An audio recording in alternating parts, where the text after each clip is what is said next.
Si je m'arrête un instant pour te parler de ma vie, juste comme ça, tranquillement, dans un bar rue Saint-Denis, je te raconterai les souvenirs bien gravés dans ma mémoire de cette époque où vieillir était encore bien illusoire, quand j'agaçais les petites filles pas loin des balançoires et que mon sac de billes devenait un vrai trésor. Ces hivers enneigés à construire des igloos et rentrer les pieds gelés juste à temps pour passe-partout. Mais au bout du chemin, dis-moi ce qui va rester, la petite école et de la cour de récré. Quand les avions en papier ne partent plus au vent, on se dit que le bon temps passe finalement comme une étoile filante.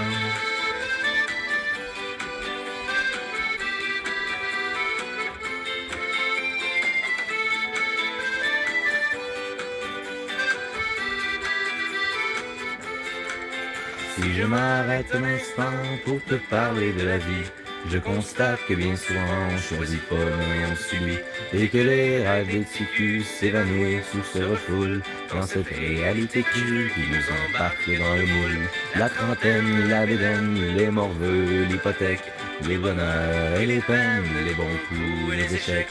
Travailler, faire de son mieux, m'arracher, s'en sortir et espérer être heureux un peu avant de mourir. Mais au bout du chemin, dis-moi ce qui va rester, un petit passage dans ce monde effréné. Après avoir existé pour gagner du temps, on dira que l'on était finalement que des étoiles filantes.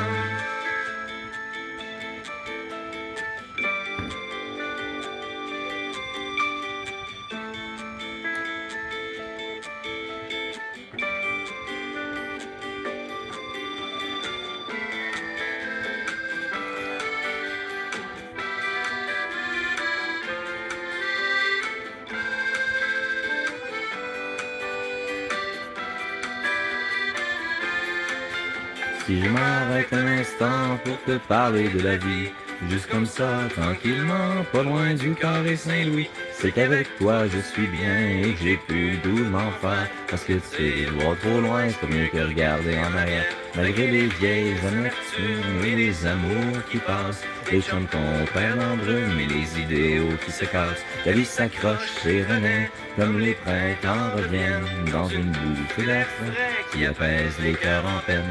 Et que si à soir t'as envie de rester avec moi, la nuit est douce, on peut marcher. Et même si on sait bien que tout dure rien qu'un temps, j'aimerais ça que tu sois pour un moment mon étoile filante.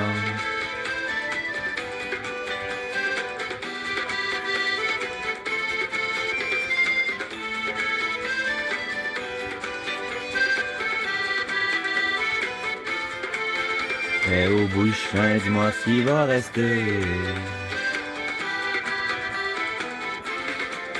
Mais au bout du chemin, dis-moi ce qui va rester. Que des étoiles filantes.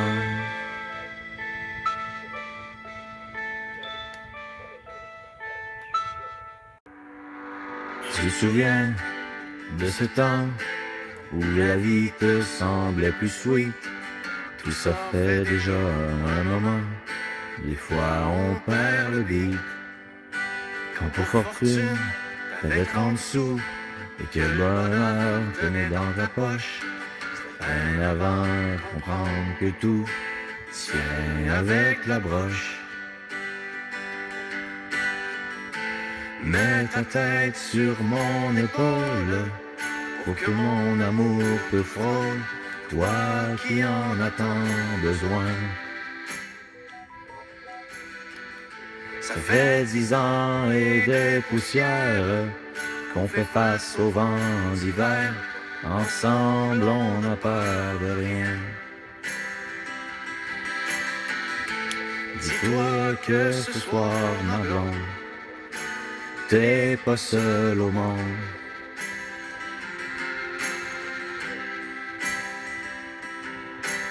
Ici-bas, quand on écope, ça a l'air qu'on apprend de la souffrance. C'est sûrement rien que de la psychopop. Au fond, rien n'a de sens. Mais ce soir, je l'ai vu, le mouchoir de larmes dans ta poche. J'aime pas ça, savoir que tu tiens avec la broche. Mets ta tête sur mon épaule pour que mon amour te frôle, toi qui en as tant besoin. Ça fait 10 ans et des poussières qu'on fait face au vent d'hiver. Ensemble, on n'a peur de rien. Dis-toi que ce soir, ma blonde, t'es pas seule au monde.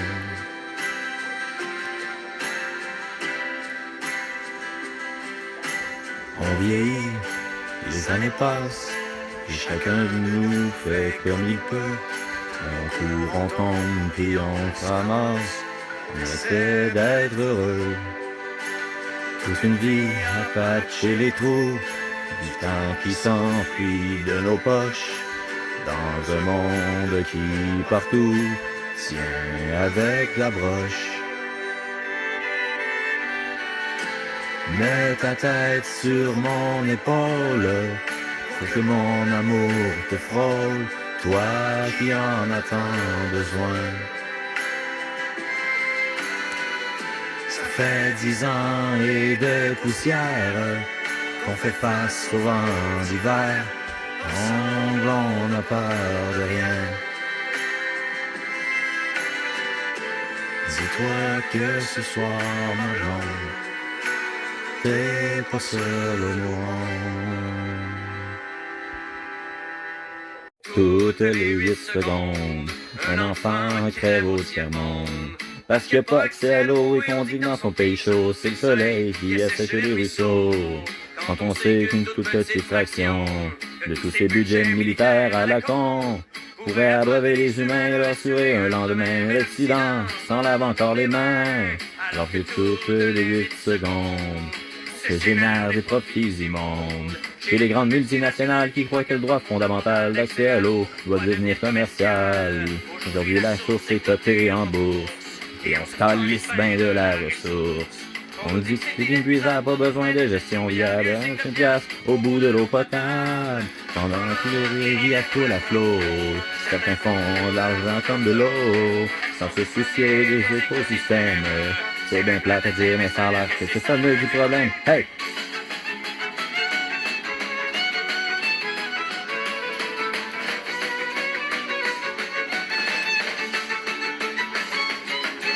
Toutes les 8 secondes, un nouveau cancer qui nous ronge. Au fil des marchandises, aqueducs qu'on privatise, les gouvernements complexes qui improvisent.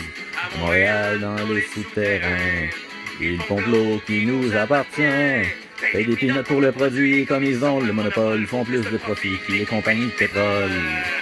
Toutes les 8 secondes, je ressens un peu plus bon. Face à cette surexploitation et à cette triste destruction de la nature pour la consommation, nous verrons les faits accomplis. Ils jouent la terre au Monopoly. Et quand ils seront appropriés, les nuages, les oiseaux, les glaciers, peut-être qu'on aura assez. Pendant que les rivières coulent à flot, certains font de l'argent comme de l'eau, sans se soucier des écosystèmes. C'est bien plate à dire, mais ça a l'air que c'est ça le nœud du problème. Hey!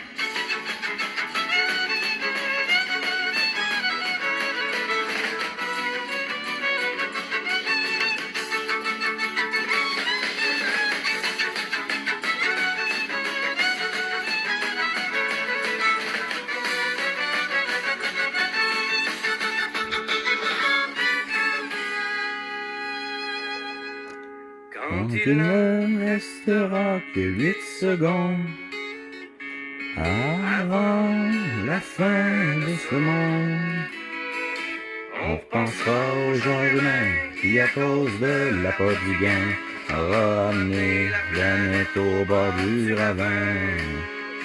Quand il ne restera que 8 secondes. Hey.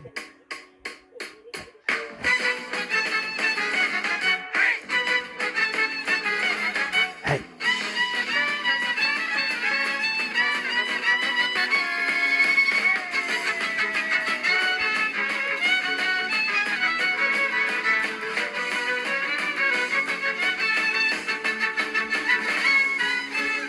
toutes les 8 secondes. Encore plus de colère qui monte. Quand je vois mon grand pays d'eau être mis à sac par des salauds qui foutent la vie à suivant leur tour à bureau. Dans ces becs de forêt et d'or bleu, ces richesses doivent devenir des enjeux.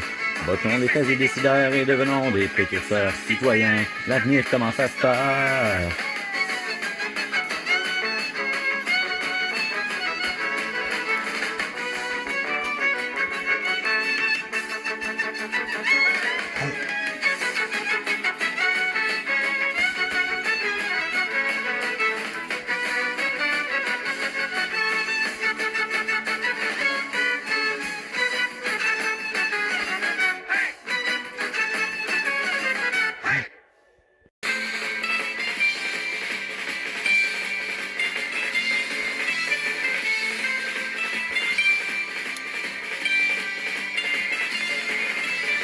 Je suis né dans les années 70 dans un Québec en plein changement où l'emblème de la fleur de lys donnait un peu d'espoir aux gens. Mais quand je regarde ça aujourd'hui, je suis donc pas fier de notre patrie. Ça dort au gaz d'un bungalow, le cul assis sur le statu quo, en regardant de téléromans et de talk shows les plus stupides, se laissant mourir sous le divan avec leur petit air canté. Dans ce royaume de la poutine, on se complaît dans la médiocrité, mais satisfait de notre routine et du bonheur préfabriqué.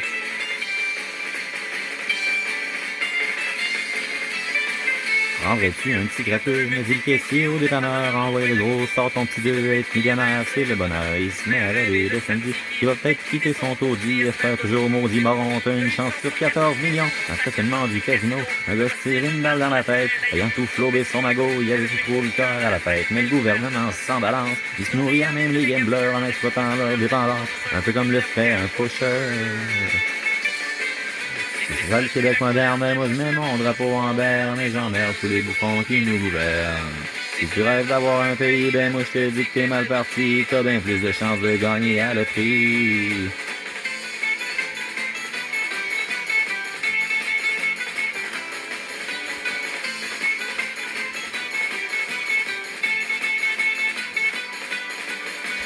On a été pendant des années un petit club de yes men qui marchait les fesses serrées quand arrivait le foreman. Aujourd'hui ça a un peu changé, les gars sont tous syndiqués, ça jase 3-4 autour d'une pelle, longueur de cuisine faire d'hiver, mais faudrait pas que c'est trop vite, on est encore des porteurs d'eau à la solde des gens de l'élite et des pleins de marde en tuxedo. Quand le boss d'une grosse corporation, ton son usine en Gaspésie te demandera pas ton opinion, il va se slacker sans dire merci.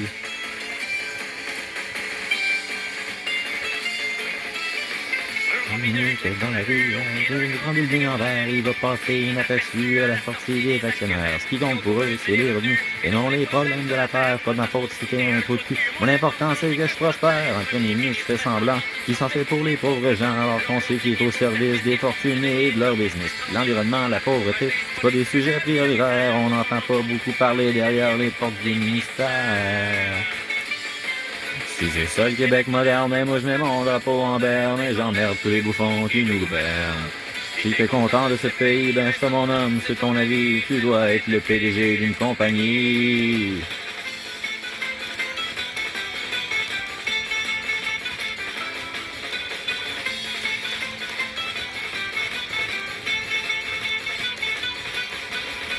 Quand on apprend que dans le Nord, il se passe de quoi de pas catholique, que nos forêts sont mises à mort, ça genre dans l'opinion publique. 2 semaines et ça sombre dans l'oubli, l'histoire est morte et enterrée dans le perche de la véranderie. Il continue à tout raser, c'est ça le problème de ma patrie. Il y a pas personne pour s'indigner contre la fausse démocratie qui sert les riches et les banquiers. Dans cette contrée peuplée d'ignares, faut pas trop se rappeler que son histoire, et c'est que juste les plaques de char qui ont encore un petit peu de mémoire. Si c'est ça le Québec moderne, ben moi je mets mon drapeau en berne et j'emmerde tous les bouffons qui nous gouvernent. Ce que t'appelles une nation, probable que tu sois assez con, t'es mûr pour te présenter aux élections.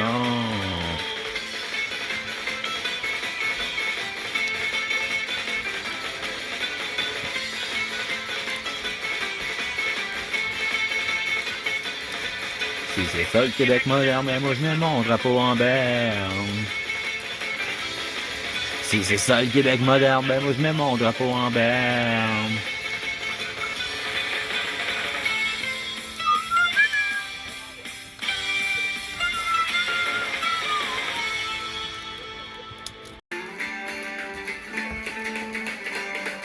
Pa, pa, pa.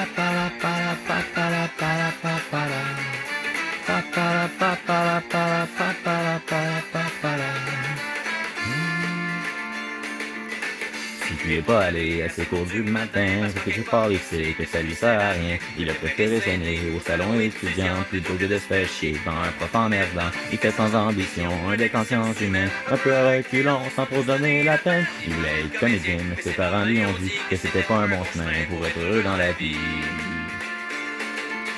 Fait qu'il a pis il niaise, et dans ses études, pour lui c'est de la foutaise, la crise de platitude, la seule chose qui l'allume, c'est son équipe d'impro, ou les pétards qui fument quand il fait de la radio, mais sa maman espère qu'il devienne avocat, qu'il fasse un bon salaire, un peu comme son papa, mais si tu es pas un con, c'est bien que pour être heureux, faut vivre pour ses convictions, et non pour celles de ses vieux. Pourquoi chercher un sens à toute leur connerie? Si tu vas tenter ta chance, c'est fait ton chemin dans la vie, parce qu'au fond le vrai plaisir, c'est peut-être juste de pas savoir comment qu'elle va finir. Ta petite histoire.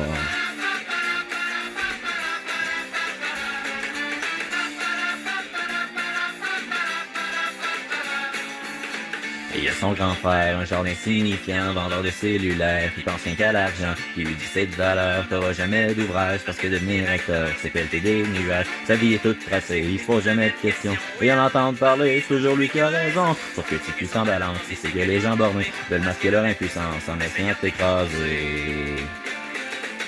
Pourquoi chercher un sens à toute leur connerie? Si tu vas tenter ta chance et fais ton chemin dans la vie, parce que ton le vrai plaisir, c'est peut-être juste de pas savoir comment qu'elle va finir. Ta petite histoire.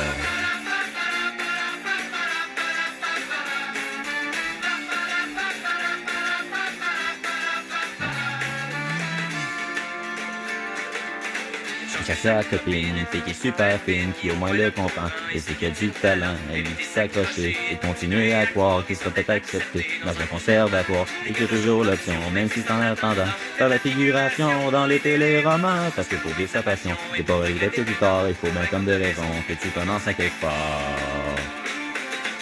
C'est pour ça que demain, il va tout abandonner, et au diable les crétins qui veulent pas l'encourager, parce que c'est qu'un vrai plaisir, au fond c'est de pas savoir comment qu'elle va finir. Sa petite histoire.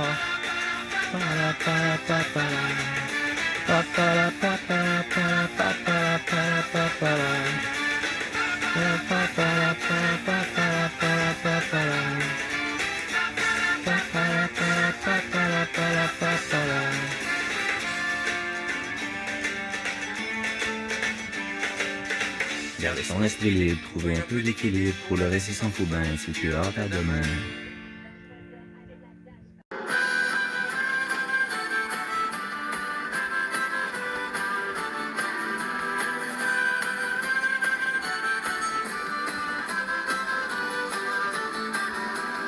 Depuis le début du siècle, des gars courageux ont coupé le bois du Québec, partaient à l'automne, passaient l'hiver dans des camps, revenaient voir leurs fans quand arrivait le printemps. Les Américains, flairant la bonne affaire, sont venus faire la pièce dans le bout de Trois-Rivières.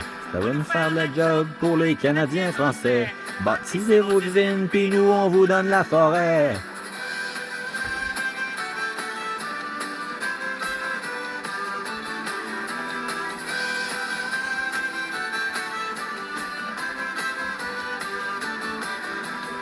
Pendant des années, ils ont coupé comme des défoncés. La demande est trop grande, que la forêt peut donner. Mais c'est pas bien grave, ils ont des chums au gouvernement. Fait qu'ils sont montés au nord, continuer les coupes à blanc.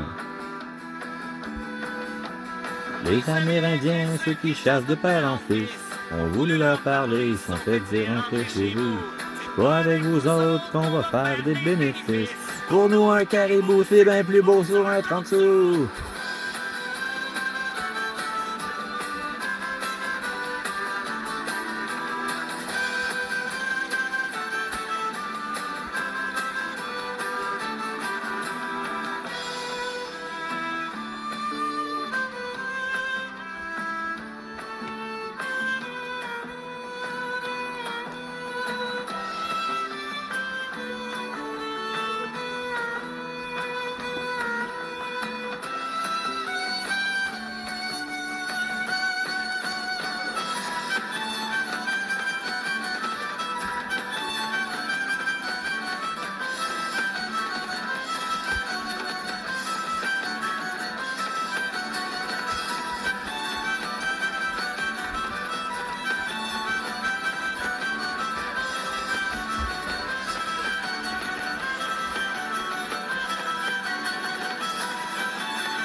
Et le gars de la compagnie rit dans sa barbe.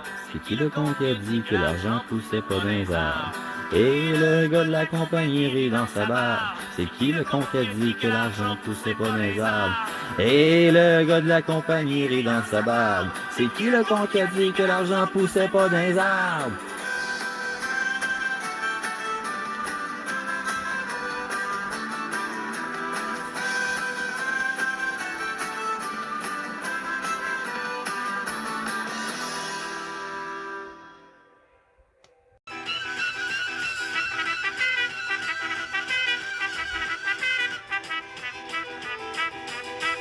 On avait jamais su de quel pays qu'elle venait, ni même si elle avait ou comment qu'elle s'appelait, mais tout le monde la surnommait la reine, dans le bout de la rue Sainte-Catherine et de la Maine. Elle promenait dans le quartier depuis au moins 10 ans, côtoyant les putains et les itinérants. Dès qu'on entendait son accent, on se doutait qu'elle n'est pas du lac Saint-Jean. Chaque soir, elle prenait sous son aile les clochards et les junkies le fond de ruelle comme un ange gardien venu du ciel qui serait atterri dans les poubelles. Elle mit son pick-up, elle faisait sa tournée, distribuant des toasts et un peu de café pour donner un petit brin de chaleur à ceux qui ont l'hiver drette dans le cœur. Pour les écorcher vite, elle inspirait la paix. Sa seule présence était comme un baume sur leur plaie. Son regard était une lanterne pour les naufragés des sombres tavernes. Chaque soir, elle prenait sous son aile les clochards et les junkies de fond de ruelle comme un ange gardien venu du ciel qui serait atterri dans les poubelles.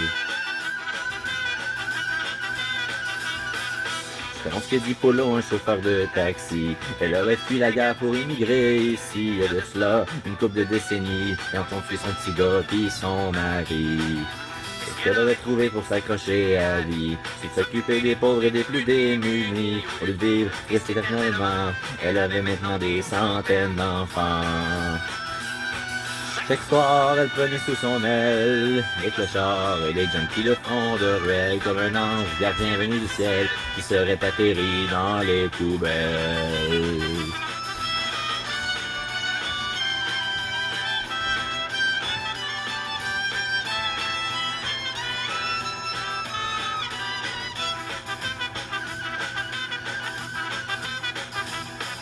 Ça s'est passé avant du 12 au 13. En sortant son pick-up a eu comme un malaise. Elle, au métro du collège, on l'a trouvé mort dans un banc de neige. On l'a jamais su quel pays qu'elle venait, ni même l'âge qu'elle avait ou comment qu'elle s'appelait. Les gens pleuraient la reine, en bout de la rue Sainte-Catherine et de la Maine. Mais au moins, elle a repris ses ailes pour partir vers un monde un peu moins cruel. Mais elle ne croyait pas en Dieu, sur qu'elle est en ou qu'elle est bleue.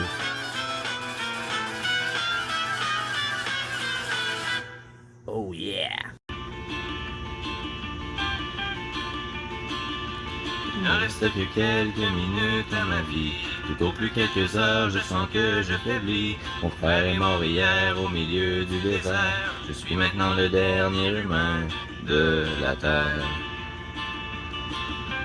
On m'a décrit jadis quand j'étais un enfant ce qu'avait l'air le monde il y a très très longtemps, quand vivaient les parents de mon arrière-grand-père et qu'il tombait encore de la neige en hiver. Et c'est qu'on vivait au rythme des saisons et la fin des étés apportait la moisson. Une eau pure et limpide coulait dans les ruisseaux où venaient s'abreuver chevreuils et orignaux. Mais moi je n'ai vu qu'une planète désolante, paysage lunaire et chaleur suffocante. Mes amis mourir par la soif ou la faim, comme tombent les mouches, jusqu'à ce qu'il n'y ait plus rien. Plus rien. Plus rien.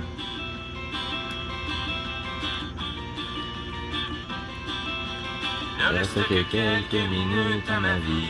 Tout au plus quelques heures, je sens que je faiblis. Mon frère est mort hier au milieu du désert. Je suis maintenant le dernier humain de la terre.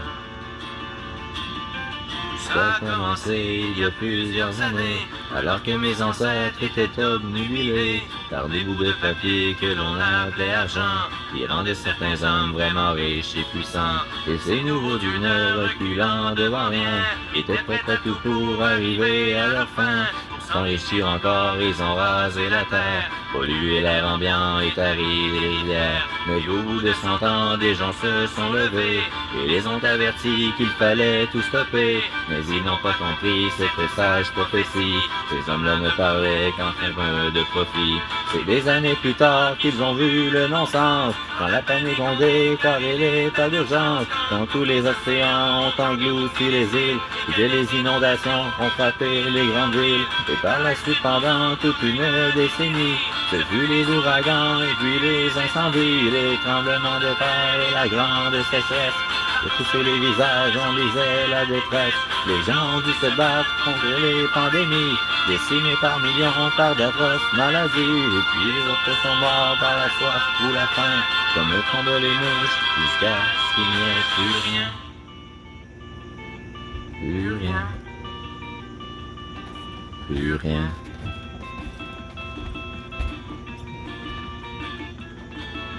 Mon frère est mort hier au milieu du désert. Je suis maintenant le dernier humain de la terre. Au fond, l'intelligence qu'on nous avait donnée n'aura été qu'un beau cadeau empoisonné, car ne reste que quelques minutes à ma vie. Depuis quelques heures, je sens que je faiblis. Je ne peux plus marcher, j'ai peine à respirer. Adieu l'humanité, adieu l'humanité.